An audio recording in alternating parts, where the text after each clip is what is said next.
Yung length na ganyan. Gusto yung length na yan. Oo. One length ba yan hanggang likod? Opo, medyo one length. Gusto ko yung medyo sa likod, yung parang... Medyo maiksi ng konti. Hindi. Yung layered. Opo. Layered sa likod. Okay lang. Oo. Sige po. Tapos sige. medyo longer yung harap pa. Oo, pwede. Yan kasi medyo... Habang mainit siya. Medyo maiksi kasi yan sa personal wag masyadong maiksi. Wag po masyado maiksi. Oo. Kumusta po yung kulay niya? Yung kulay pareho, ash brown ba yan? Opo. Yeah. Okay po sa inyo yan. Okay, sige. So, ang iniisip kong length, ma'am, ito. Yeah, right. Yan, tapos paikot ng ganun. Tapos, i-layer ko para magmukhang makapal. Sige, ma'am. Kasi manipis siya. So, okay yun. May iba naman. Kailan ba yung huling color niyo, ma'am? Huling highlight? Ang highlight is on August last year. Okay po. Tapos on January, nagpa-full ako pero hanggang dito lang. Kaya meron pa lang yung highlight sa mga. Tapos yun na po yung pinakahuli. Yun ang huli. Okay. Tapos shampoo and conditioner na. Sige po. So, ang gagawin ko muna, ma'am, pre-cut ko lang, tapos kukulayan ko muna po. Okay. Tapos mamaya ipapolish ko yung haircut. Okay. Sige, okay lang. Okay, fine. Again, na-explain na sa'yo, ma'am, no?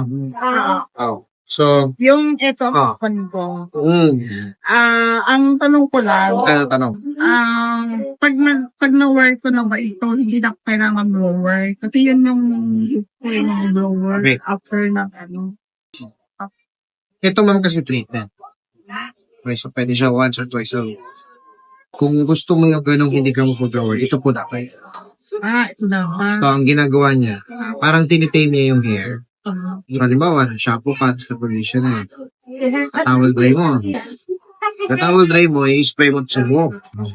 Pagka-spray mo, susuklayin. Tapos hayanin siya. So, parang mino-moisturize niya yung hair mo. Ito na dapat. Ito yung magiging treatment mo. Kasi kung wala naman to, mati-dehydrate naman yung buhok. Kasi colored hair ka eh. Kaya po lahat yan, may mga purpose yan. Kailangan pala dalawang puno. Gano'n. Well, it's up to you, ma'am. Pero at least alam mo yung purpose. Kasi sabi nila, meron daw sa Ano, ma'am? Sorry. Meron daw sa Meron sa laman. Oo. So, try ko muna to.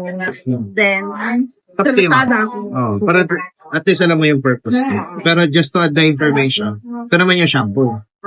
So, mas better to sa mga ordinary kasi ito, design to para sa colored hair. Design to para sa limp hair. Permanent. Okay? Yung mga commercial shampoo, pangkalahatan kasi yun. So, yun po yung difference. Okay? So, yun lang. Pinaliwanag ko lang para at least may karagtagan. Pwede ko bumalik by December na. Opo, December, we'll see. Please. Okay na yung... Magbubok na ako ahead. Pwede ma'am, pabuk na kayo sa mga. Thank you po. Okay, thank you rin. Ayos na. Thank you.